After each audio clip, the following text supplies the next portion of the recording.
Welcome back sur le podcast, j'espère que tout va bien pour vous. Aujourd'hui, ça y est, c'est la première interview du podcast et je suis très heureux de réaliser cette interview avec Laetitia. Parce qu'en fait, très rapidement pour vous expliquer, dans ma première reconversion de Digital Learning Manager, de concepteur de formation e-learning, j'ai débarqué dans le monde de la QVCT, la qualité de vie et les conditions de travail, et j'ai découvert plein de sujets. Et en fait, le premier projet qu'on a vraiment fait, c'était sur le harcèlement moral avec Laetitia. Et c'est là où j'ai commencé à découvrir tous les sujets de la qualité de vie au travail. Et j'ai commencé à vraiment aimer ce sujet-là. Et aussi, on a fait un deuxième e-learning sur les risques psychosociaux. Et là, c'était en mode, ouais, mais c'est incroyable ce sujet-là. Ça m'a vraiment fasciné. Et du coup, alors évidemment, c'est pas que ça, c'est, vous le savez, dans la reconversion, c'est un ensemble de choses. Mais avoir travaillé sur ces sujets-là avec Laetitia, ça m'a donné envie en fait de devenir psychologue du travail. En plus, j'ai beaucoup discuté avec elle. Et de par nos conversations, je me suis dit, mais en fait, l'émission de psychologue du travail, c'est trop stylé. Enfin, c'est là que je me suis dit, il faut que je devienne psychologue du travail, en fait. Et petit à petit, la réflexion a fait son chemin. Et vous le savez, je suis en train de devenir psychologue du travail. Et donc, ça comptait beaucoup pour moi que cette première interview soit avec Laetitia. Et du coup, je vous laisse avec notre échange qui était hyper riche, instructif, génial. Allez, je vous laisse avec l'épisode. Salut Laetitia, tu vas bien? Salut Jérôme, ça va et toi? Ouais, ça va, pas trop stressé pour cette interview? Pas du tout. Moi, je suis très contente de te retrouver. Ouais, c'est génial. Du coup, pour expliquer très rapidement, alors moi je vais devenir futur psychologue du travail. Du coup, tu t'en doutes, je me pose plein de questions sur mon futur métier, sur comment ça se passe, c'est quoi les différents types de missions.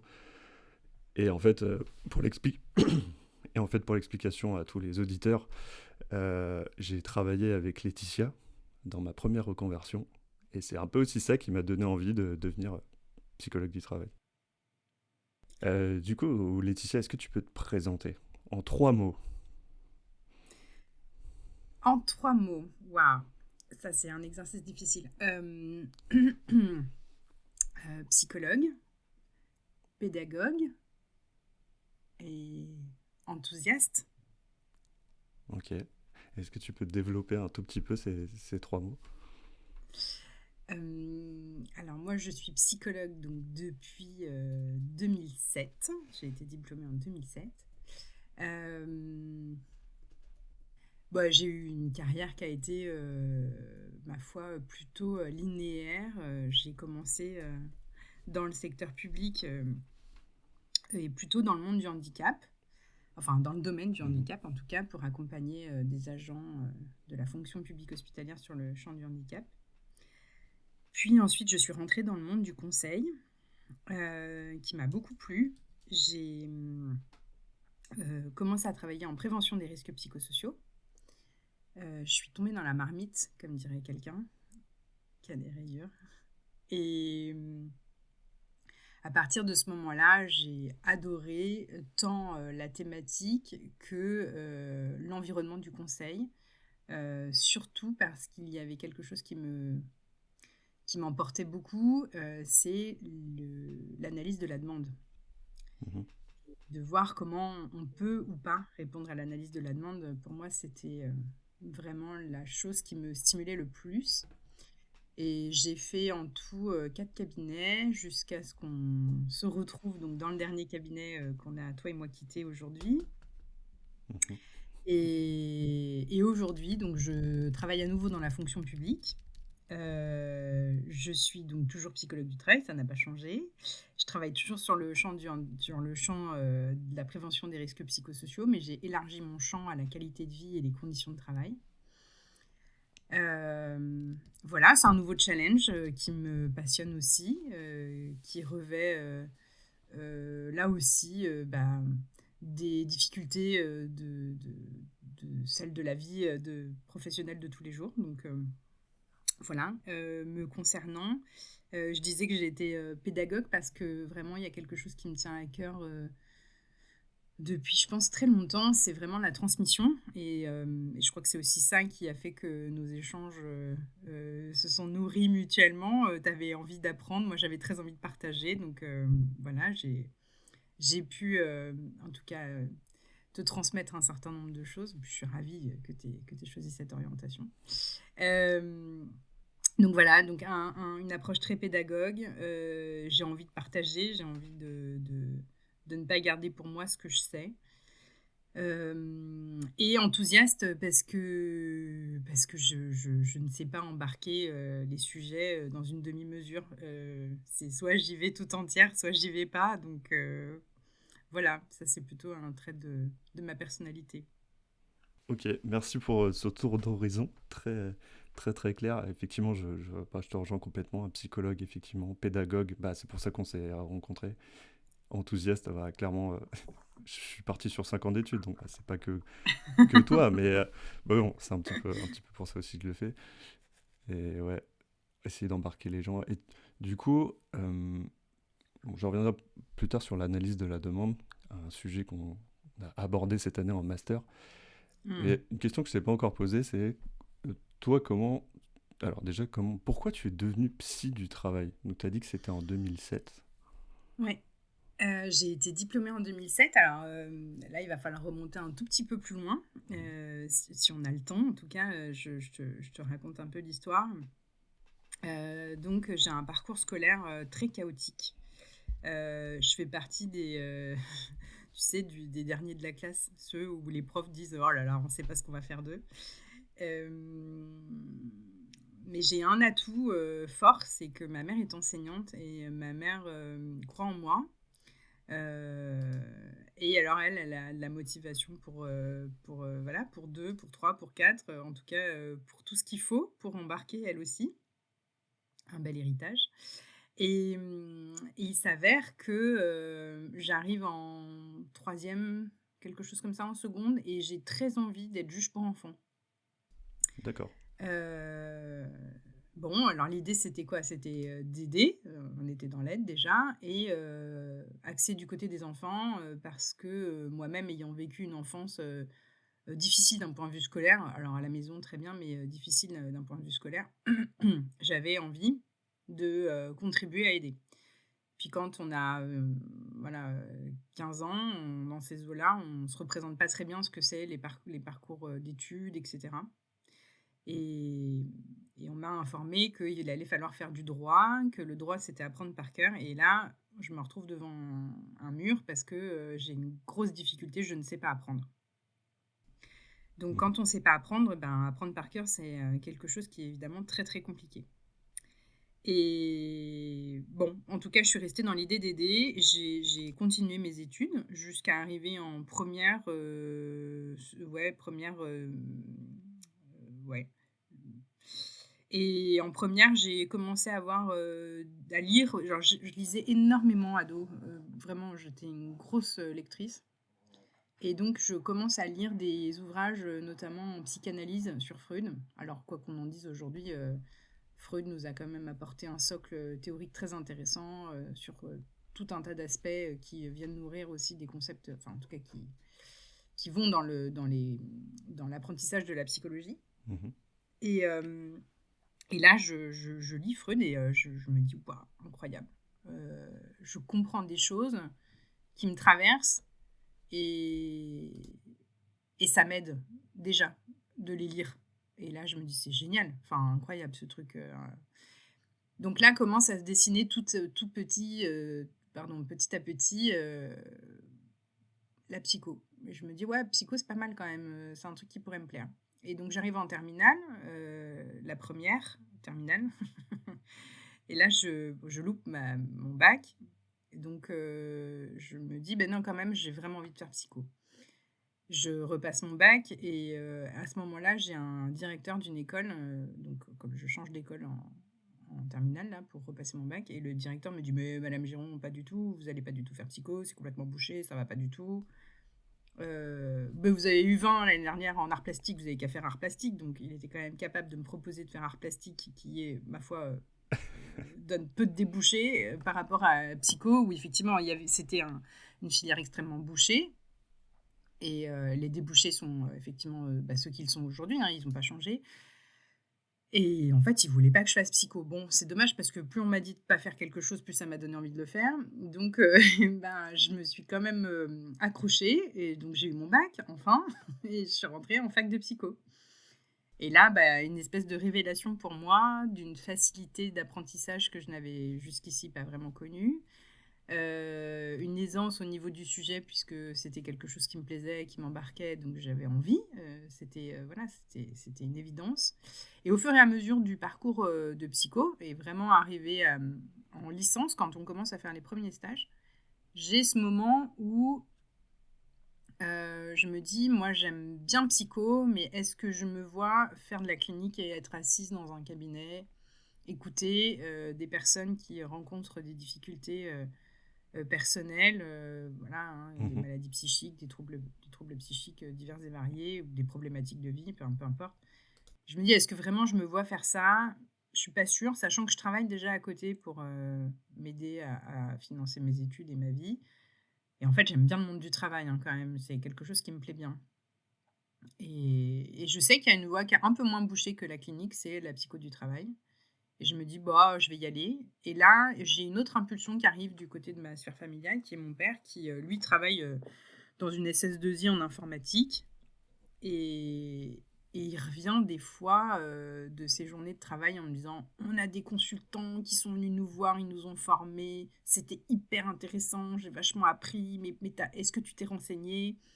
C'est des gens qui font un peu la même chose que toi. Tout ça dans les belles représentations de mon père. Et en fait, ça m'a un peu éveillée à la question du conseil et de ce métier de psychologue du travail. Et donc, j'ai commencé à me renseigner un peu. Puis bon, voilà, ça a affirmé mon choix de vouloir faire psycho du travail dans un souci de rester ancré dans une dynamique professionnelle de salariat, d'une rémunération un peu plus stable que celui d'un jeune psychologue clinicien qui sortirait de ses études et qui voudrait se mettre dans un cabinet et avec la difficulté que ça peut comporter. Et voilà comment j'ai fini par définitivement sceller mon souhait de devenir psychologue du travail. Et puis je ne regrette pas une seule seconde parce que je pense que c'était vraiment le bon choix. Wow. Ok, ah, c'est beaucoup plus clair. Et c'est vrai que je t'ai jamais posé ces questions-là en fait. Et je me posais une question parce que en fait, euh, donc au niveau du lycée, est-ce que tu te représentais ce que c'était un psychologue? Parce que moi, par exemple, tu vois, c'était pas forcément le cas. J'étais un peu attiré par ça, mais tu vois, sans savoir vraiment ce que c'était. Et du Mm. coup, ma deuxième question, c'est, je me pose la question de gens qui font que, entre guillemets, la licence de psycho, le master, et après Mm. qui rentrent dans le monde du travail. Si c'est pas Mm. un peu difficile, justement, de pas vraiment connaître le monde du travail et d'être psychologue du travail. Mais toi, c'est pas le cas parce que tu as travaillé pour le coup. Ouais. Mm. Il y a deux questions. La première question que tu m'as posée, c'est... eh bien, je l'ai déjà oubliée. Moi aussi. Euh, En tout cas, sur la deuxième question, et puis comme ça, peut-être que ça nous laissera l'occasion de revenir sur la première. Sur la deuxième question, la représentation que je me faisais... Ah si, voilà, la représentation que je me faisais de ce que c'est qu'un psychologue quand on est au lycée. Alors, qui va de pair avec mes difficultés scolaires, il s'est avéré que j'ai commencé à aller voir un orthophoniste ok. pour m'aider parce que je faisais un peu de dyscalculie. Enfin, ça s'appelait pas comme ça. Enfin, ça s'appelait pas comme ça. Ça devait s'appeler comme ça, mais ça n'était pas diagnostiqué comme ça à l'époque. Et probablement un petit peu de dyslexie aussi. Je me retrouve donc chez cet orthophoniste qui a une approche voilà, de l'entretien clinique, très clairement, qui me pose un peu des questions sur mon rapport à l'échec, etc. Donc très intéressant. Et ça nourrit un peu forcément déjà à ce moment-là. Et puis donc quand je loupe mon bac la première fois, là vraiment je suis submergée par l'échec, j'ai l'impression que je ne vais pas m'en sortir. J'ai vraiment des troubles anxieux hyper intenses.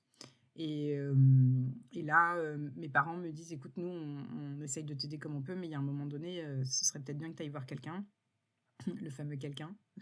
Et donc, je suis allée voir quelqu'un, qui était donc une psychiatre.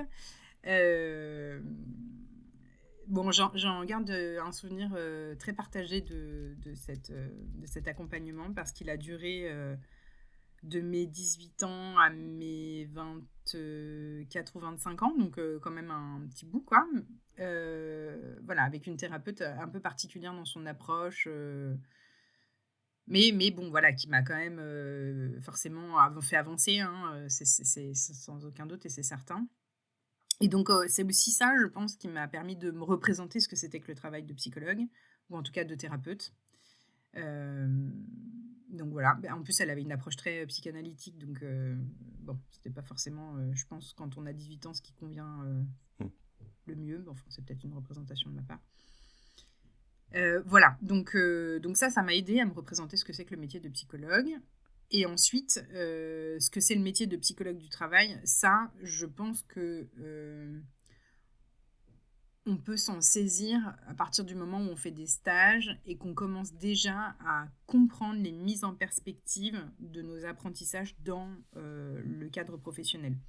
Pour le coup, pour avoir rencontré pas mal de stagiaires, puisque j'ai pris des stagiaires là depuis les 5 dernières années,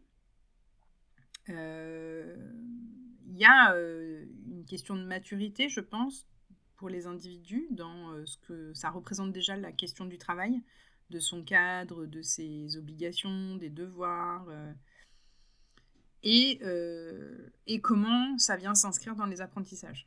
Alors là aussi, je suis un peu biaisée parce que moi-même, je donne des cours à l'Université de Paris 8 pour les Master 2. Et mon cours consiste à donner justement cette perspective aux étudiants entre des apprentissages qu'ils ont eus. Moi, je suis très attachée à la psychologie sociale. Donc, à la fois de mettre en perspective ce qu'ils ont appris en psychologie sociale dans une activité professionnelle, enfin, dans le cadre d'une activité dans une entreprise, que ça soit en matière de conseil ou que ça soit quand on est psychologue en institution ou en entreprise, c'est quelle perspective on peut donner à ces apprentissages. Ok. Euh, voilà, je pense que là, j'ai fait le tour. Ok, ah, merci, ouais, j'y vois un peu plus clair. Ouais, c'était un de mes questionnements. Mais du coup, peut-être question plus simple, mais qu'est-ce qui te plaît en fait dans ce métier, en quelques mots? Parce que Euh, parce que je reviens, c'est vrai que ton parcours, tu as fait plusieurs choses, les cabinets de conseil, la fonction publique, mais qu'est-ce qui ressort de tout ça? Qu'est-ce qui te la donne question, envie de c'est... te lever le Ouais, matin? ouais. Euh, alors, il y a... euh, dans le conseil, il y a la diversité des interlocuteurs qu'on a, la diversité des clients, la diversité des demandes et la diversité des actions qu'on peut mener avec chacun d'entre eux. Ça, c'est vraiment la chose qui est un peu nouvelle tous les jours. Je caricature un peu parce que c'est pas tout à fait vrai quand on est tous les jours, mais en tout cas qui intervient avec une fréquence qui est quand même assez élevée par rapport à un autre métier où on serait plus dans quelque chose de routinier, ce qui est mon cas aujourd'hui. J'ai moins de diversité de demandes. Ça, c'est vraiment la chose qui est la plus enrichissante et qui me nourrit énormément. De l'autre côté, donc si je reprends mon activité d'aujourd'hui, hein, une activité donc institutionnelle, donc de psychologue institutionnel, donc j'ai moins de diversité de demandes, j'ai moins de diversité d'interlocuteurs nécessairement, puisque là je travaille au service des agents. Euh, la chose qui probablement vient engager mon dynamisme, ma motivation, c'est d'être au service d'eux, d'accompagner et de guider. Je ne sais jamais l'effet que ça va produire, mon accompagnement, ma guidance, mon soutien. Je ne sais pas si ça va produire quelque chose de positif ou au contraire si ça va même accélérer des mécanismes négatifs voilà, de dysfonctionnement. Je ne peux pas l'anticiper puisque tout ça vient s'inscrire dans une systémie, donc il y a des paramètres dont je n'ai pas forcément connaissance au moment où j'interviens. Mais en tout cas, quand je perçois les effets que cela produit, ça, c'est évidemment tout le sens du travail qu'on accomplit. C'est la forme de reconnaissance la plus directe, que ce soit auprès des personnes en direct ou bien auprès de la réalisation du travail même. C'est-à-dire quand on voit que la question du travail revient au cœur du sujet, bon, bah là, moi, je me dis, ok, j'ai réussi mon affaire, quoi. C'est très clair. On peut revenir juste sur ta mission actuelle, de qu'est-ce que tu fais comme tâche, enfin comme mission. Mes missions actuelles, donc je travaille pour le ministère des Finances dans une des directions, enfin une des directions, non, c'est pas une direction, hein, si, c'est une direction, donc qui est la direction euh, générale des douanes et des droits indirects, donc qui est rattachée au ministère des Finances. Et au sein de cette direction, je suis psychologue du travail, rattachée à la direction générale.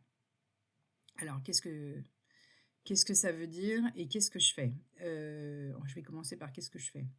J'ai 3 grandes missions. Une première mission qui est de coordonner l'ensemble des psychologues du réseau, des douanes. Alors les psychologues sont rattachés à des grandes régions, Hauts-de-France, Aquitaine, Est, et cetera.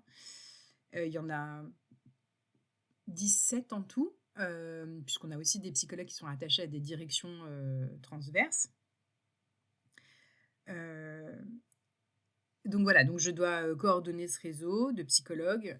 Donc coordonner, ça veut dire essayer de porter une harmonie dans les pratiques, partager et faire redescendre la politique de prévention, c'est-à-dire donner les outils pour que chacun et chacune puisse exercer son activité de psychologue avec l'intention en matière de prévention qui est portée par la direction générale. Voilà, donc ça c'est pour le réseau des psychologues. Deuxième mission qui est d'être moi-même au service des agents de la direction générale. Donc là, on peut se retrouver avec des problématiques alors, très récurrentes de conflits, de problématiques de diversité aussi, d'égalité professionnelle et de diversité, hein. Par exemple, là, j'ai pu accompagner des situations de, de transgenre, des personnes qui sont en transition de genre. Voilà, le Ok. mot ne me venait plus.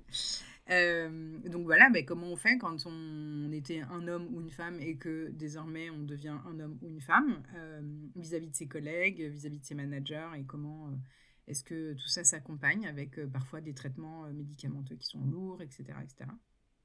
Donc au service des agents, donc à la fois donc dans des situations individuelles de soutien, de dynamiques collectives qui fonctionnent plus très très bien, et puis aussi en prévention secondaire, vraiment ok, vous êtes confronté à telle situation, qu'est-ce que je peux faire pour vous aider à mieux faire face à ces situations? Donc là, on peut se retrouver avec des problématiques liées à, je sais pas, des incivilités avec des usagers, ce genre de choses. Donc ça, c'est vraiment mon travail qui est un travail de soutien au quotidien. Et enfin, ma dernière mission, qui est presque, j'allais dire, la mission la plus importante, ou en tout cas celle qui comporte le plus d'enjeux, qui est de contribuer à la rédaction de la politique de prévention et de développement de la qualité de vie et des conditions de travail. Donc là, je vais contribuer à aider à ce qu'il y ait un tempo sur le déploiement de cette politique de prévention, qu'on puisse être à la hauteur de nos ambitions, donc donner les bons outils, organiser la prévention de manière à ce que tous les interlocuteurs, et je pense notamment par exemple aux directeurs d'interrégions, qu'ils puissent eux aussi se saisir de ces outils et à la fois remplir leurs obligations légales, mais aussi faire en sorte que leurs agents aient les meilleures conditions de travail. Voilà, donc ça c'est une grosse partie aussi de mon activité du quotidien. Ouais, c'est hyper riche comme type de mission. En fait, tu fais de l'individuel et du collectif. Oui. Et en gros, nous, ce qu'on a vu cette année, c'était plutôt du collectif, l'intervention en psychologie du travail, sujet que j'ai Mm. découvert cette année. Et Mhm. tu vois, j'ai une question parallèle avec ça. C'est que l'intervention, Ok. je trouve ça génial. On est en train d'ailleurs d'en faire une en tant qu'étudiant, mais on en fait une et ça a l'air de fonctionner. Mais est-ce que des fois, tu te sens... alors, je parle de mes propres peurs, hein, mais des fois, je me sens Oui. un peu impuissant. Alors, je suis encore étudiant, tout ça. Mais en me disant, je vais pas réussir à changer l'organisation du travail. Tu vois, Mm. va falloir que... Est-ce Mm. que c'est déjà... t'as déjà traversé cette réflexion? 1000 fois, je pense, Ok, bon, 1000 ça me fois. rassure un petit peu. Probablement, à chaque fois que j'interviens, je me demande quel effet va produire. Enfin, est-ce que ça va produire des effets ou pas? Mm. Je sais pas si c'est l'âge, si c'est l'expérience ou si c'est la confrontation. Alors, je suis pas une grande fan de parler d'échecs parce que mon travail personnel a fait que désormais, des échecs ne sont plus des échecs. Euh, non, en fait, je parlerai pas d'échecs, je parlerai d'effets qui ne sont pas produits ou de résultats qui ne sont pas ceux auxquels on s'attend. Donc, peu importe qu'on parle d'âge ou d'expérience, en tous les cas, ce que moi je retiens de tout ça, de toutes ces interventions que j'ai pu réaliser, soit auprès des collectifs, mais même aussi auprès des individus, hein, c'est que je n'ai le contrôle que sur ce que je connais et ce que je sais. Je ne dois pas être envahi par mon biais de contrôle. Parce qu'on est tous envahis par un biais de contrôle qui est de se dire qu'on est beaucoup plus puissant que ce qu'on est réellement. Mhm. Ça, je l'ai bien en tête, et donc ça m'aide beaucoup. Et donc, pour voilà, me dire, mais je ne sais pas si ça va faire quelque chose, et je ne sais pas surtout si ça va être positif, je suis aussi consciente que parfois, le positif, c'est pas forcément d'être dans une amélioration instantanée. Je prends par exemple le cas d'une situation dégradée au sein d'un collectif de travail. J'en ai une en tête là, parce que d'ailleurs, je l'ai même dit, j'ai dit, ça risque même... Oui, voilà, j'en ai une très précise en tête. Donc là, on est un collectif, un petit collectif de 3 personnes, avec un manager, et il s'avère que l'un des individus de cette équipe semble vraiment en grande difficulté professionnelle, n'arrive plus à être dans son sujet de la réalisation du travail.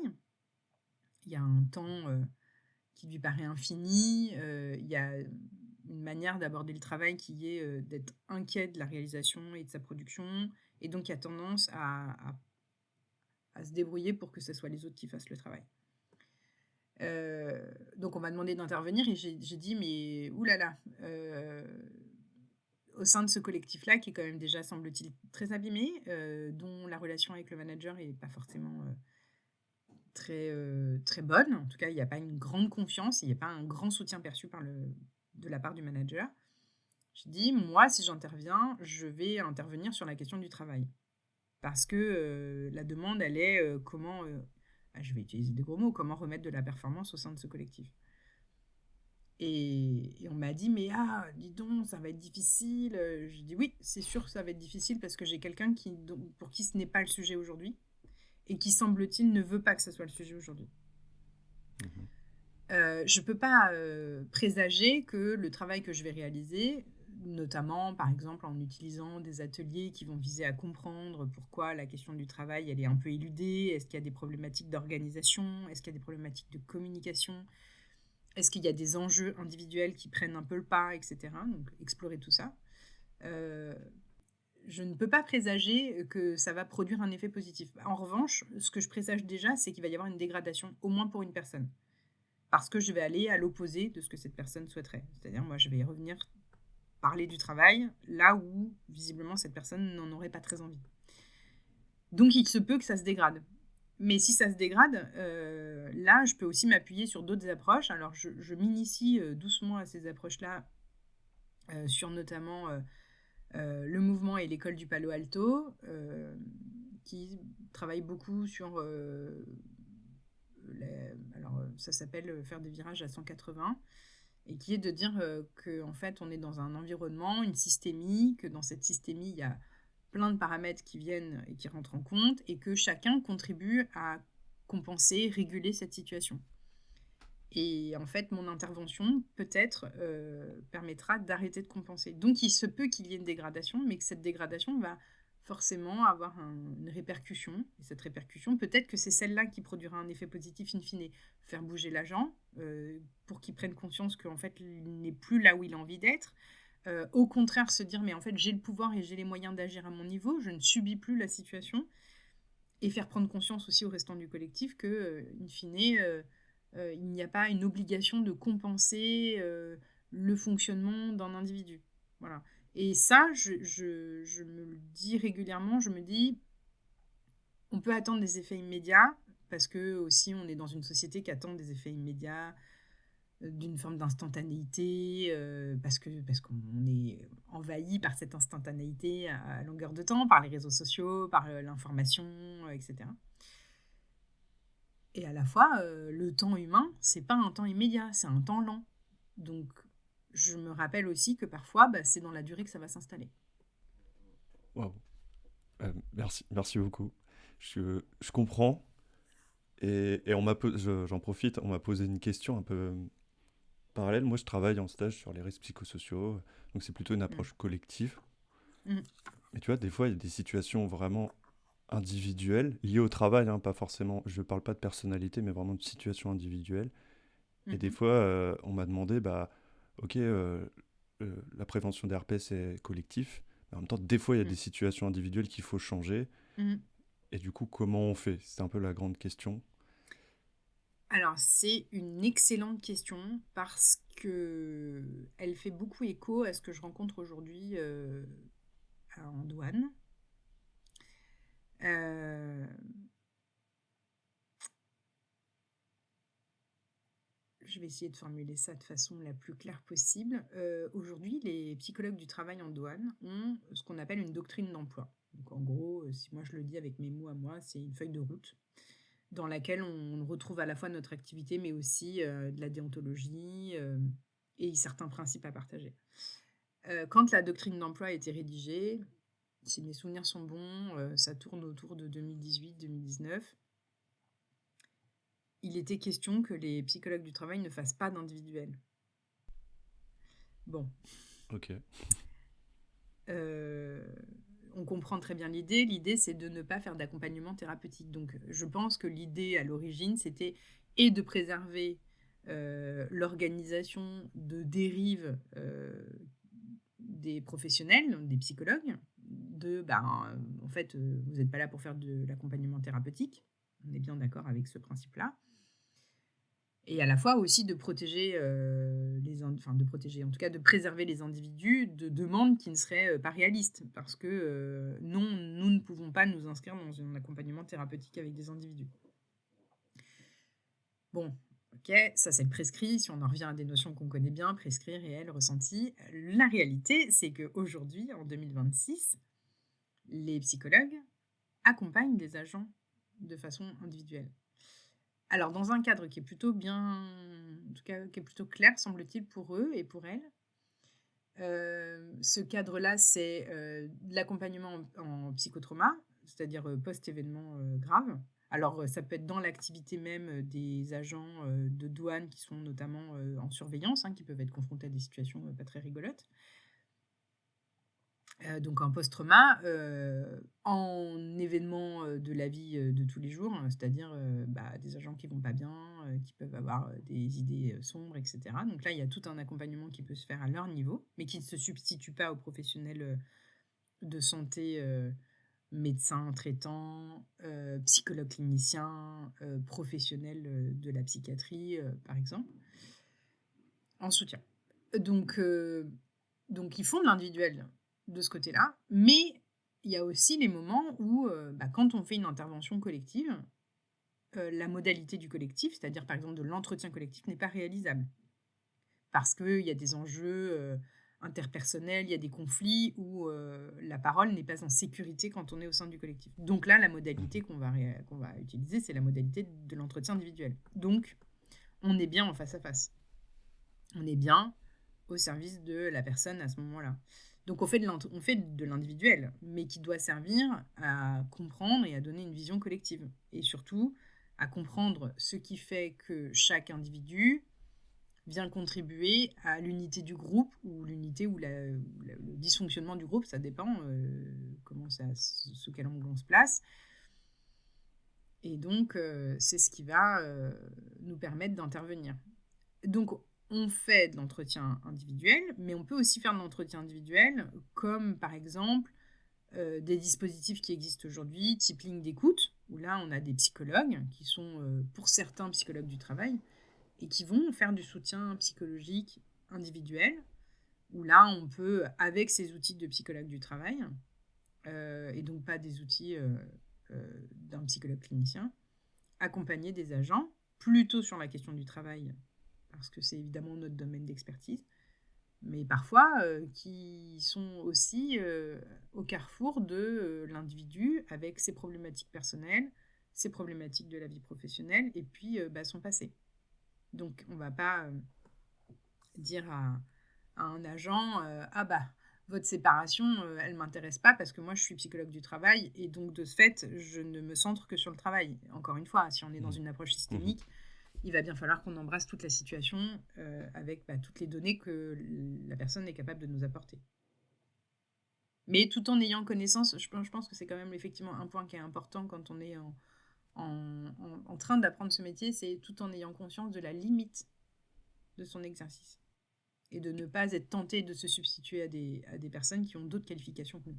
Alors justement, je dévie un tout petit peu, mais en gros, tu as parlé de psychotrauma. Est-ce que ça, c'est des psychologues cliniciens qui le prennent en charge ou justement c'est des psychologues du travail? Ou les deux? Si tu connais la CUP, donc qui est évidemment là, je ne vais pas retrouver la cellule d'urgence médico-psy, voilà, j'ai retrouvé, qui intervient dans les situations d'événements graves. De mémoire, ce sont quasiment que des psychologues cliniciens. Nous, les psychologues du travail, et alors en douane, pour le coup, on a un socle, qui est un socle, donc comme je te disais, la doctrine d'emploi en fait partie, mais une formation également obligatoire pour accompagner ces situations. Nous, on est au premier niveau, c'est-à-dire on va pouvoir organiser alors on n'appellera pas ça des débriefings, parce que le débriefing, normalement, ça se fait dans l'instantanéité, quasiment post-événement. On va faire des entretiens collectifs pour que chacun puisse aller poser sa charge émotionnelle, son vécu, parler de l'événement vécu dans un espace collectif parce qu'on aurait vécu une situation qui apparaît similaire. Donc on est formé pour ça. On est formé pour ces événements qui interviennent au travail. Je pense qu'on ne fait pas le même travail qu'un psychologue clinicien qui va travailler sur vraiment des aspects du trauma de l'individu. Mais on le met en perspective du côté de l'événement qui se passe au travail, qui vient toucher un collectif de travail et qui peut avoir une incidence sur le travail. Après, c'est notre rôle de psychologue du travail aussi que d'orienter vers nos confrères et consoeurs cliniciens. Si on se dit, il y a quelque chose qui est quand même visiblement beaucoup plus costaud, donc voilà, il faut orienter. Ça, c'est notre rôle. Ok.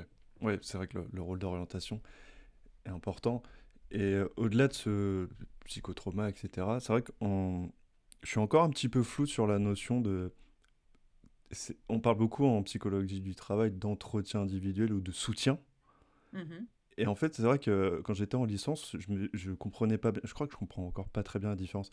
Mais en gros, nous, quand on sort de notre diplôme, on est psychologue comme tout le monde, mais on n'est pas thérapeute. Et est-ce que tu peux nous expliquer la grande différence entre le soutien et la thérapie? C'est une question ambitieuse. Je ne sais pas si je vais savoir y répondre. En fait, c'est un peu les limites de nous, qu'est-ce que psychologue du travail, qui ne sommes pas thérapeutes, si on n'est pas formé en tout cas. Je peux pointer quelques éléments qui peuvent aider à faire la distinction, enfin une partie des distinctions. Le premier, c'est qu'on n'a pas les mêmes outils qu'un clinicien. Voilà. Sans être réducteur, parce qu'évidemment, en plus, alors le DSM est franchement contesté, mais par exemple, un des outils du clinicien, c'est le manuel de diagnostic. Au moins pour comprendre un peu les symptômes d'une maladie psychique, de certains troubles qu'on appelle troubles mentaux, troubles psychiques, ça dépend du vocabulaire. Voilà, nous on n'a pas ces outils-là. Donc, ce qui signifie que notre job à nous, par exemple, c'est pas de faire un diagnostic de « oh là là, j'ai un agent, il est complètement dysfonctionnant avec son collectif, c'est normal, il est schizo ». Non, ça, c'est pas notre job à nous de faire ça. Voilà, là on a des professionnels dont c'est le métier, notamment les cliniciens qui sont beaucoup plus aguerris, et encore même, je pense que si on demandait à des psychiatres, ils nous diraient que c'est pas notre job de faire ça. Enfin, j'imagine qu'il doit y avoir des querelles d'école. Donc voilà, donc on n'a pas les mêmes outils. c'est le premier point. Le deuxième, c'est qu'on n'a pas, on n'a pas le temps. Le temps thérapeutique, comme je le disais tout à l'heure, enfin, le temps humain, c'est un temps lent et long parfois, et on n'a pas les mêmes outils. Donc, on peut travailler par exemple avec des outils de la TCC, thérapie comportementale cognitive, qui finalement répondent bien à nos enjeux du travail, euh, mais on ne pourra pas s'engager dans l'accompagnement d'un individu sur son histoire, sur des traumas potentiels de sa vie d'enfant, ou enfin oui, d'enfant, ou de jeune adulte. Voilà, c'est pas là où on nous attend, c'est pas sur ces sujets-là. Notre précarité, c'est le travail, donc c'est de voir dans quelle mesure on peut ramener l'individu à la question du travail. Après, évidemment, en fonctionnant aussi sur la question de la demande. Moi, si j'ai un individu qui me dit je fais une phobie, je peux plus venir au sein de mon collectif et au travail parce que j'ai fait un burn-out il y a 2 ans et j'arrive pas à m'en remettre. Moi, je vais lui dire, je pense que vous avez besoin de travailler sur vous, votre question de votre rapport au travail et de comment il s'est inscrit au fur et à mesure de votre vie avec quelqu'un dont ça va être le métier et vous aurez le temps. Moi, de mon côté, la seule chose que je peux faire, c'est de m'assurer que si demain vous reprenez le travail, vous avez toutes les conditions nécessaires et pour pouvoir bien reprendre avec ce dont vous avez besoin, la question de votre besoin à vous en tant qu'individu. Ça, voilà, c'est plutôt comme ça que je l'envisagerais. Donc, pour revenir sur la différence entre l'entretien individuel et la question du soutien, je pense que c'est pas tant dans cette notion de ça ne s'oppose pas. En tout cas, je pense qu'on peut être psychologue du travail et apporter beaucoup de soutien, mais dans un soutien qui sera beaucoup plus ponctuel, qui doit revenir à la question du travail, euh, pour ne pas arriver dans une déviance en fait, parce qu'après il y a aussi le contrat psychologique qu'on passe avec le clinicien. Il y a la question aussi de la rémunération du service rendu par le psychologue lors des séances, qui là n'apparaît pas, puisque là le psychologue du travail, lui, il est au service de l'entreprise. Donc l'agent, le salarié, peu importe, ne doit rien au psychologue directement. Donc il y a ces questions-là quand même qui font une grosse différence dans nos activités, dans nos approches. Voilà, pour le dire clairement, on peut s'engager dans des accompagnements avec des thérapeutes sur des dizaines d'années, là où un psychologue du travail il n'interviendra pas, ou en tout cas je ne le recommande pas, d'intervenir dans cette temporalité. Ok, ouais, c'est assez ponctuel, j'imagine que c'est deux, trois Oui, sessions individuelles peut-être. et au besoin ça peut être plus, voilà, typiquement quand je parlais d'agents qui ont vraiment des difficultés personnelles très fortes et qui peuvent avoir des pensées suicidaires, etc. Là, évidemment, on va essayer de soutenir l'agent le mieux possible et le plus longtemps possible pour qu'il trouve les moyens et les ressources pour se faire accompagner à l'extérieur aussi. Parce qu'il ne faut pas non plus centrer tout sur la question de l'accompagnement au travail. Enfin, en tout cas, j'y tiens de mon côté à ce que l'agent il puisse se saisir de toutes les aides. Et, et ça peut durer un petit peu, mais il faut que ça dure de manière à ce que ça ramène bien au sujet qui nous occupe. Mm. Comment je me réinscris dans la question, comment je me maintiens en emploi, si j'en ai envie. Est-ce que je suis au bon endroit? Voilà. Est-ce que ce que je traverse en ce moment comme difficulté, comme maladie psychique, est-ce que c'est compatible avec une activité professionnelle? Voilà, Oui. c'est ces questions-là qu'on peut travailler.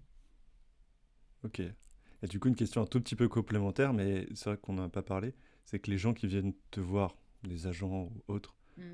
j'imagine que en fait, ils viennent voir un psychologue et ils font pas forcément la différence entre travail, clinicien, etc. Enfin, comme pas mal de gens et comme moi avant ma licence d'ailleurs. Mm. Du coup, faut expliquer un petit peu des fois. Alors, là, la question ne se pose pas tant parce que les agents, il est clair pour eux, normalement, qu'ils ne peuvent pas nous solliciter en direct. Nous sommes saisis par les managers, par un ensemble d'individus, mais nous n'avons en théorie pas de sollicitation en direct. Donc en théorie, on n'a pas trop de biais sur j'appelle le psychologue parce que je vais pas bien et donc je peux me tromper d'interlocuteur. voilà, ça c'est un peu le garde-fou qui s'inscrit dans notre doctrine d'emploi. Par contre, les agents, chez nous, ils ont accès à une plateforme d'écoute. Donc là, ils peuvent effectivement se retrouver avec ce biais-là de dire, bah tiens, je vais appeler le psychologue de la ligne d'écoute. Et puis bon, bah, en fait, ça me sert bien, ça va bien me servir parce que j'ai pas envie de m'engager dans un suivi thérapeutique à l'extérieur. Et la ligne d'écoute, ça me va bien pour plein de raisons. Voilà, là, on peut tomber un peu dans cet écueil-là, je pense. Et après, c'est le travail du psychologue de la ligne d'écoute que de faire la bonne orientation. Ok, non, très très très très clair. Du coup, j'ai une question beaucoup plus simple, mais qui me questionne beaucoup. C'est en entretien ou en atelier ou peu importe, est-ce que tu prends des notes?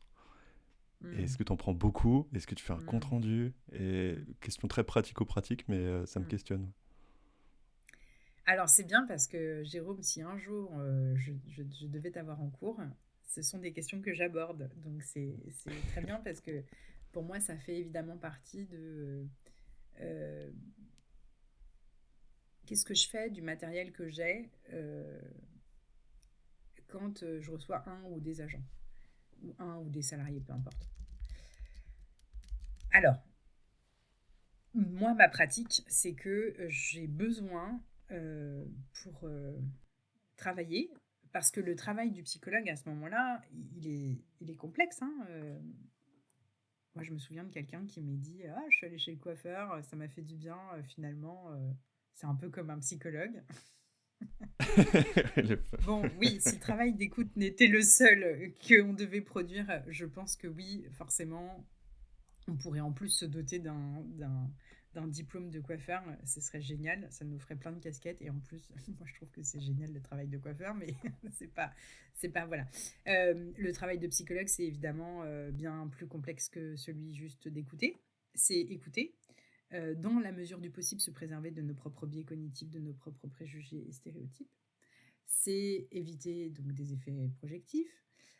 C'est aussi être capable de reformuler ce que la personne est en train de dire. Surtout que nous, psychologues du travail, on va avoir tendance à intervenir dans des entretiens collectifs. Donc il faut avoir quand même l'aptitude de reformuler les propos de ce qu'a dit une personne. Et si une autre personne a enchaîné sa parole, bah aussi d'être capable de reformuler ce que l'autre personne a dit. Donc quand même, besoin d'un peu de mémoire et de retenir. Et donc évidemment, moi, pour retenir, je ne sais pas faire autrement que de noter, parce que ça m'aide beaucoup pour notamment faire mes reformulations et mes relances. Euh, c'est aussi tout un travail d'être à la fois présent dans l'écoute de la parole, de la comprendre, de l'analyser et de faire les liens qui sont nécessaires avec nos grilles d'analyse. Les grilles d'analyse, souvent chez les psychologues, alors elles sont de plein d'ordres parce qu'on a multiples outils, ça c'est génial. On a évidemment tout ce qui va concerner les dynamiques collectives en sociologie, hein, voilà, tous les effets possibles, les effets de normes, les effets enfin voilà, qu'on connaît avec les différentes théories auxquelles on a été initié dans nos études. L'effet Rosenthal, voilà, l'effet Pygmalion. Donc tout ça, il faut l'avoir en tête, parce que c'est des grilles d'analyse, de comprendre pourquoi il y a un positionnement de cette manière-là dans le collectif, pourquoi est-ce qu'il peut y avoir un phénomène de rejet, qu'est-ce qui vient se jouer dans la représentation, dans les stéréotypes. Là aussi, hein, on vient aller chercher, on va puiser dans nos apports théoriques de nos études. Donc ça, c'est important. Et puis, on a aussi les outils du psychologue du travail du côté de la prévention des risques psychosociaux, les grilles type les grilles de facteurs de risque de Golac, par exemple. Mhm. Ah tiens, c'est marrant, il est en train de me parler de sa temporalité du travail qui est contrainte, qui est bornée. Bon, bah moi, il faut que ça vienne dans ma petite case de ah, il y a une problématique en lien avec l'activité du rythme de travail. Et du coup, comme je suis dans une perspective d'aide et de soutien, l'idée, c'est d'aller travailler sur cette question du rythme de travail. Donc, qu'est-ce qu'on va pouvoir imaginer comme piste d'action pour aller travailler sur le rythme de travail? Donc, il y a tout ce travail-là aussi d'analyse, de classification dans notre tête pour pouvoir mieux comprendre les situations et la, la, le côté multifactoriel, voilà, qui est quand même un point qui est important, et toujours de remettre la question du travail au cœur du sujet, donc à chaque fois de recentrer le débat. Donc c'est un travail qui est quand même, quand on est en entretien collectif, qui est très exigeant.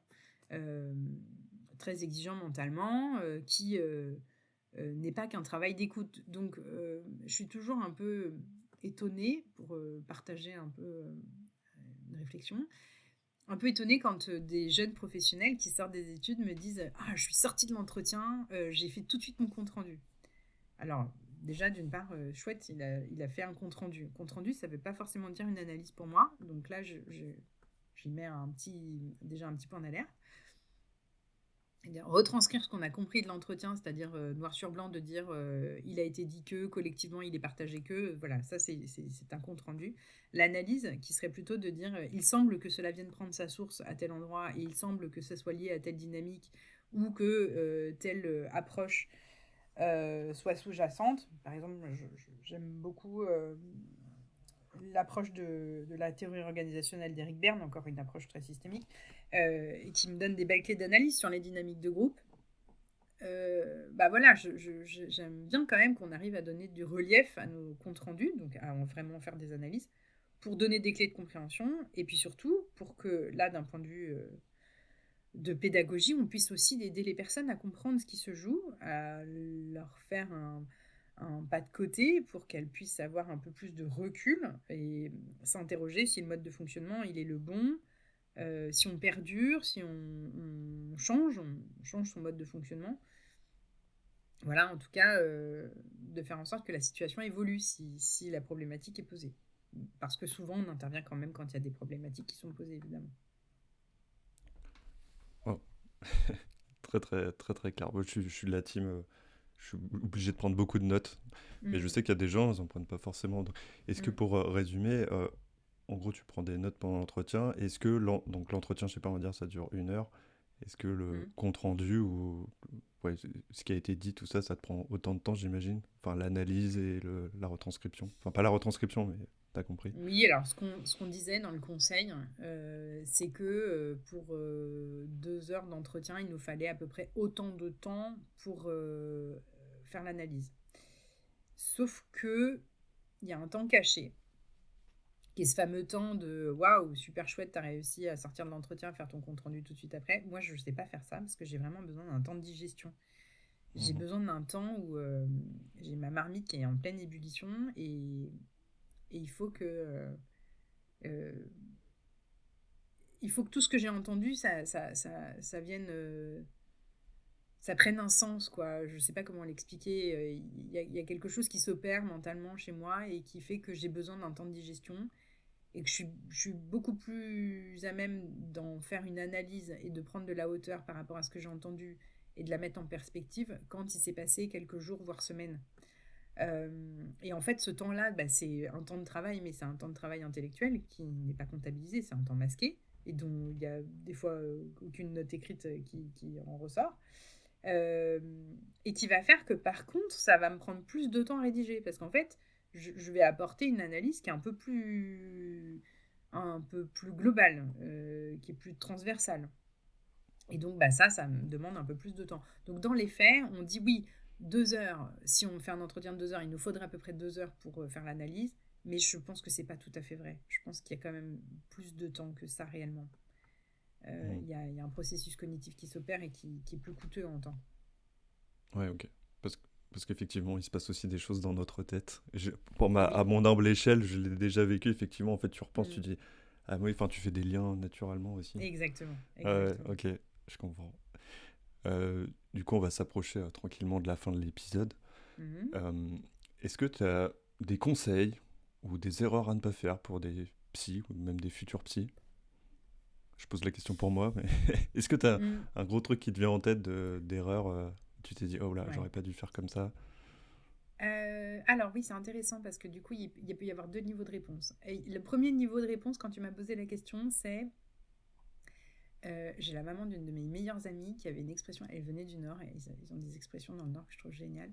Elle disait, faut pas tout ramasser avec une pelle. Alors, pour ceux pour qui ça ne parle pas, ça veut dire quoi? En gros, faut pas prendre les choses pour argent comptant. Il faut être capable d'avoir du discernement et de les mettre en perspective.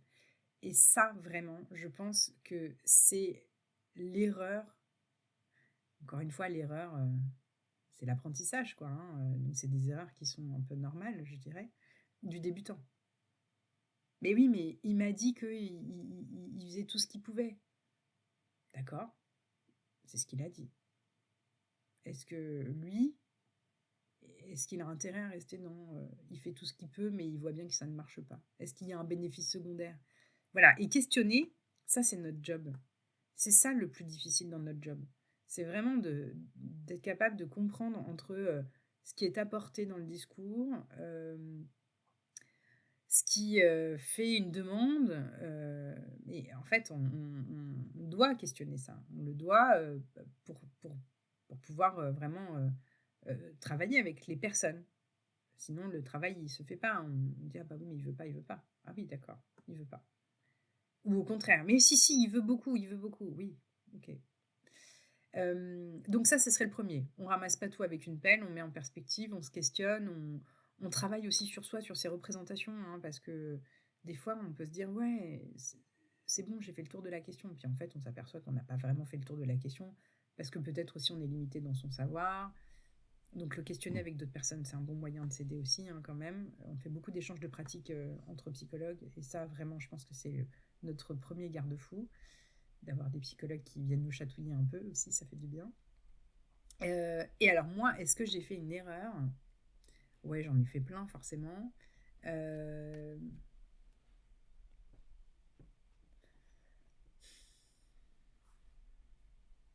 Pas forcément rentrant dans les détails, hein. Oui, non, non, mais j'en ai fait quelques-unes qui m'ont quand même assez marqué, notamment avec mes clients, mes commanditaires. Je pense que moi, j'ai fait des erreurs avec mes commanditaires principalement. Euh, oui, alors voilà, je pense que là, une erreur majeure, c'est vrai qu'on a finalement moins parlé de l'analyse de la demande que on aurait pu le faire, mais bon, peut-être qu'on pourra revenir dessus une prochaine fois. Je pense que vraiment le point de faiblesse que j'ai rencontré, et je pense que ça y est, maintenant j'en suis sortie, enfin, j'espère en tout cas que j'en suis sortie, c'est quand on m'apporte une demande, c'est de la questionner, et quand je sens que cette demande-là n'est pas claire, ou que je ne peux pas y répondre, parce que c'est pas mon rôle, on reprendra le code de déontologie, hein, pour Mhm. s'interroger, c'est un bon moyen de s'interroger sur est-ce que je peux répondre à la demande ou pas. Euh, et quand je sens que je peux pas répondre à la demande et que je le dis au client, je peux pas répondre à la demande. Alors c'est pas un non, non j'y répondrai pas, c'est non je peux pas comme ça, ou votre demande elle est pas réaliste euh, avec mes outils. C'est de maintenir, parce qu'à chaque fois que j'ai cédé, c'est moi que ça a mis en difficulté. D'accord. C'est moi que ça a mis en difficulté dans ma bonne manière de réaliser mon travail, dans la qualité, dans l'accompagnement possible auprès des personnes concernées. Euh, et là, ça a été à chaque fois des échecs cuisants, euh, des interventions qui n'aboutissent pas. Alors que j'ai dit, il me faut des personnes mobilisées, il me faut des pilotes en interne chez vous, parce que sinon, je ne pourrais pas coordonner directement, c'est pas possible. Ou je me souviens d'avoir un échange avec une DRH qui me dit mais non, mais moi je veux que vous fassiez des entretiens collectifs. Et je lui dis mais non, on a des personnes qui peuvent pas s'encadrer. Si je fais un entretien collectif, ça va être un pugilat. Mais non, mais moi je les connais, je sais, je sais. Ouais. J'ai accepté. En fait, Ça n'a pas c'est marché. à mon humble, encore une fois, à mon humble échelle, j'ai l'impression qu'il y a toujours un petit bras de fer qui se fait entre le comment. Justement, on pourra faire un épisode si tu veux sur l'analyse de Mm, la demande. Ça a été tout un cours cette avec année, plaisir. mais c'est un peu un espèce de bras de fer, j'ai l'impression, entre ce que il y a la commande et la demande. Mm, Et toi, t'es mm. en mode, faut être rusé pour dire non, mais en Ouais, fait, on va faire comme ça, mais c'est pas si facile que ça. ouais, Notre prof, elle nous répète tout le temps, exactement. bah, faut être rusé en tant que Exactement, psy c'est du ça. travail. Faut être rusé ou alors il faut avoir une belle assertivité, hein, une belle Mhm. affirmation de soi en disant c'est pas ma pratique, je suis désolée, je vais pas répondre à votre demande et je peux vous orienter vers quelqu'un d'autre. Je pense que vraiment il y a des fois dire non, ouais, vraiment c'est une des clés et c'est pas une façon de s'échapper, hein. Je pense que vraiment dans ces moments-là ça demande beaucoup de courage parce que c'est difficile quand même de reconnaître la limite de l'exercice aussi. Parce que moi, il y a eu des fois où on m'a demandé d'intervenir. Je dis non, je ne suis pas compétente pour ça. Je ne le ferai pas. Je peux pas m'inventer sur cette compétence-là. Mm. Ouais, on a eu une partie du cours justement, c'était un cours sur l'intervention. On nous expliquait à quel moment Mm. faut refuser pour plein de Oui, raisons, renoncer, mais oui, refuser, tout à fait. pas si simple. Voilà. Ça, si un jeune professionnel qui vient d'être diplômé se garde ça en tête, et stagiaire, hein, ça marche aussi, bien sûr, je pense que c'est les clés pour devenir un professionnel engagé, sérieux et respectueux du cadre dans lequel on doit s'inscrire. Hmm. C'est vrai qu'il y a toujours pour avoir fait une première reconversion, t'as toujours ce problème en étant débutant, en te disant, bah ouais, mais c'est peut-être que j'ai pas encore appris, il faut que Mm, j'apprenne, et du coup, je vais y mm, aller. Enfin, mm, je parle en mon nom, tu vois, ça peut être un peu comme ça, en mode, bah mm, ouais, je vais apprendre, et des fois, c'est peut-être pas une bonne idée. Mais ça, c'est le problème d'être mm. débutant. Oui, oui. Encore une fois, il y a un temps nécessaire. Et moi, je me souviens d'une de mes managers, c'est quand j'ai commencé sur la prévention des RPS, qui disait non, mais de toute façon, toi, il va falloir que tu bouffes du terrain. Oh, je trouvais ça d'une violence. Alors, Hmm. oui, la formulation était effectivement pas très heureuse, mais en effet, j'ai compris pourquoi elle disait ça. Plus il y a notre métier de psychologue se construit au fur et à mesure des expériences. Et chaque expérience est un enrichissement, et donc que ça soit une réussite ou un pseudo-échec, comme je disais tout à l'heure, hein, moi je ne les perçois pas comme des échecs, mais comme des moyens d'apprentissage. Euh, Vraiment, c'est le temps qui nous aide, hein, à apprendre et à cerner, à agir avec les bons outils. Et en plus, alors là, je vais remettre une couche sur les raisons pour lesquelles j'adore être psychologue, c'est que moi, je peux apprendre toute ma vie sur des champs. Voilà, moi, j'envisage que d'ici un certain nombre d'années, je puisse me reconvertir, moi aussi, et devenir psychologue clinicienne. Hmm. Ou en tout cas, faire du travail thérapeutique. Donc, m'éloigner un petit peu de la psycho du travail pour voilà, revenir avec quelque chose de beaucoup plus individuel ou de soutien individuel. Ok. Et on peut apprendre toute sa vie, c'est génial. Ah bah ouais, moi Le j'adore, tu métier vas de sur psychologue, plein de terrains on peut différents. l'exercer. Enfin voilà, la seule limite, c'est notre capacité cognitive. Le jour où on se sent limité, il va peut-être falloir qu'on abandonne, mais sinon, on peut y aller. Hein. Peut-être pour terminer, j'ai deux questions. Mhm. C'est c'est quoi ta meilleure question de psychologue du travail? Ou une phrase que tu répètes souvent, un mantra, ou est-ce que tu as quelque chose qui te vient en tête? Un truc que tu dis souvent à des clients ou des... peu importe. Hmm.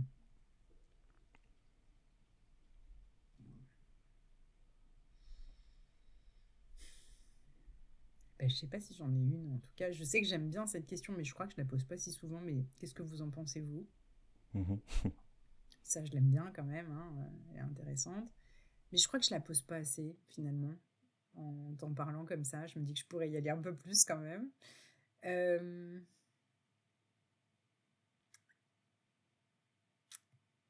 et et peut-être quelque chose qui n'est pas un mantra, mais tu vois, je me suis entendu le dire parce qu'en plus, j'ai un collègue qui l'a souligné l'autre jour, un collègue qui n'est pas psychologue.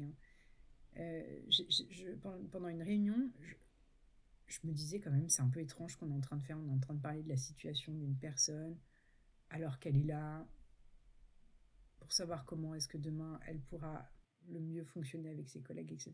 Oh, je me disais, mais c'est tellement étrange de parler d'elle alors qu'elle est là au sujet de son avenir professionnel avec ses autres collègues, alors même que personne n'a dit que c'était quand même très bizarre ce qu'on est en train de faire. Et je le voyais, en plus je voyais la personne qui était quand même très embêtée, un peu gênée de... C'est quand même... Elle aussi, enfin j'avais le sentiment qu'elle était en train de se dire que c'était étrange. Et de mettre les mots en disant... Un peu en plus sur le ton de l'humour, j'ai dit, mais c'est quand même un peu chelou ce qu'on est en train de faire, non? Vous croyez pas? On est en train de parler de vous, mais alors que vous n'allez pas être là. Et je pense que ça a un peu détendu l'atmosphère, tant pour la personne que pour les managers qui étaient dans un souci de bon élève, le premier de la classe. On va bien accompagner la personne, on va Mhm. faire tout ce qu'il faut, etc. Ça, j'aime bien faire ça. Euh, D'ailleurs, souvent on me le dit, on me dit, ah, mais toi, t'es quand même hyper direct. Bah ouais, mais au moins c'est dit, quoi. Ça a le mérite d'être dit. Ça me fait penser un peu comme quand, alors c'est plus perso, mais quand tu es à l'oral et c'est pas, tu te sens stressé et tu te dis Oui, à exactement. l'auditoire, De dire, bah en fait nommer je suis son stressé émotion, donc bien sûr. Mais oui, exactement. Nommer ses émotions, nommer ce qu'on ressent, c'est évidemment, je crois, la clé de beaucoup d'échanges, en tout cas d'échanges constructifs et apaisés, quoi. Bon, voilà, donc ça serait un point. Et donc, mon mantra. Et tu me posais une autre question? euh, ouais, c'est pour la question pour conclure. Ah. Bon, voilà, je m'arrêterai à ça sur Ok. sur ce que je me garde en tête un peu tout le temps, ou en tout cas ce que je me dis ou que je m'autorise à faire de façon assez fréquente. Pour terminer, alors j'ai jamais fait ça, mais je voudrais que tu poses une question à la prochaine interview, à la prochaine personne qui sera Ah oui, interviewée sur le podcast. Est-ce que tu as une question? Donc, ça sera vraisemblablement un psychologue, pas forcément du travail d'ailleurs, mais qui d'accord, est dans le monde du travail en tout cas, et d'accord. enfin qui s'intéresse au travail. Et du coup, est-ce que tu as une question, toi qui te taraude et que tu aimerais bien poser à cette personne? Hmm. Alors, mon sujet actuel, c'est le secret partagé. Ok, Ah, ça, c'est pas sympa parce que le secret partagé, c'est quand même une question qui, je pense, peut occuper beaucoup de psychologues dans leur pratique. Le cadre institutionnel est quand même, je pense, conduit beaucoup à ce sujet. Là où dans le conseil, je pense qu'on a quand même, on est un peu plus protégé. Et donc la question que je pourrais poser à ce psychologue, c'est euh, soit quel est ton positionnement face au secret partagé, soit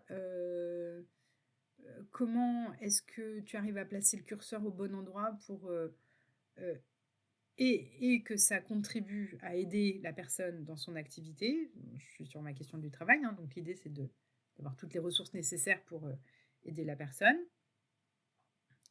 et à la fois ne pas lever la confidentialité de données éminemment personnelles, etc. Au-delà de la question du consentement, bien sûr. Hein, s'il y a la question du consentement. pour moi, comment tu définis le secret partagé? Mm. Ouais, ça peut être comme ça, ou comment tu l'incarnes au quotidien. Voilà, ça peut être aussi dans la question de la pratique. Mais je vous le dis- Je sais pas encore bien la poser cette question parce que c'est ma question qui me turlupine en ce moment. Ok.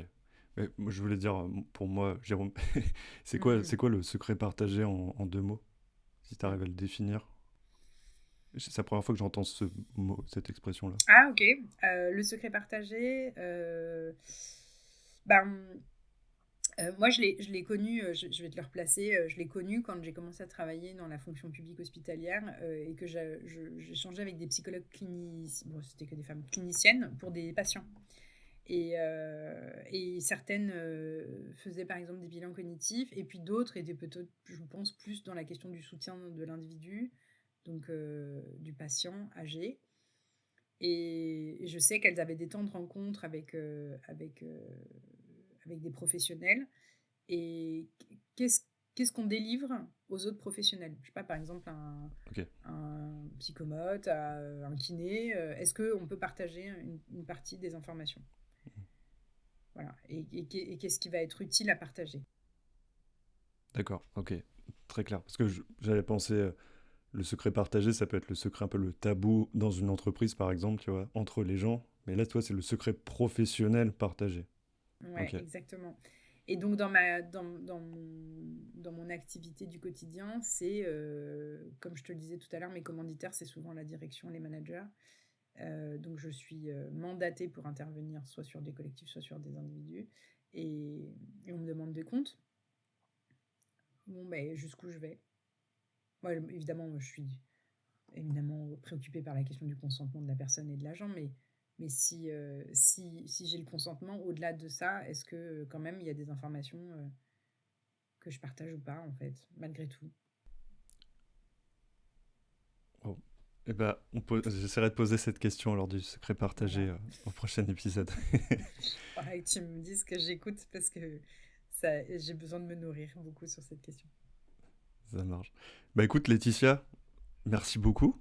Mais C'était merci à hyper toi, riche, Jérôme. hyper instructif. Et je sais pas si tu te rends compte, mais ça aidera, ça m'aide moi évidemment, mais ça aidera beaucoup de futurs Hmm, psychologues ou même psy du travail. Donc vraiment un grand, grand, grand merci. avec grand plaisir. Et on se retrouve bientôt. Très bien. Salut Laetitia. Salut. Voilà, j'espère que cet épisode vous aura plu, que notre échange avec Laetitia vous aura apporté des éléments si vous voulez devenir psychologue du travail, si vous êtes sur le chemin pour le devenir, ou si tout simplement vous êtes déjà psychologue du travail, parce que on se pose toujours plein de questions en tant que psy. Voilà, n'hésitez pas à partager cet épisode s'il vous a plu. Et aussi, si vous pouvez mettre une petite note sur votre application de podcast, n'hésitez pas, ça pousse le podcast et ça le fait connaître. Et voilà, je vous remercie pour ça. Voilà, cet épisode est maintenant terminé. Je vous donne donc rendez-vous dans un futur épisode et vous dis à bientôt.